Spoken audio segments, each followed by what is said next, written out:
उद्या राज्यात दाखल होतोय। शनिवार रविवारी अखेर सुखसरी राज्यातल्या काही भागात कोसळणार आहेत। देशात मान्सूनचा प्रवास आता वेगाने सुरू झालाय।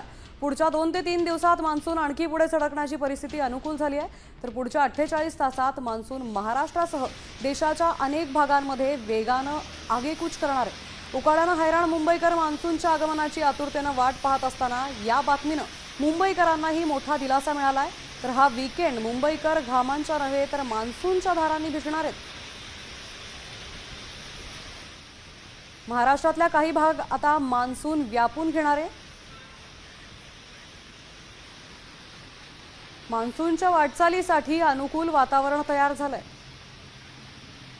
तर पुढील 48 तासात राज्यातल्या काही भागात आता मान्सून दिसून येईल। देशात मान्सूनच्या प्रवासाचा वेगही वाढलाय।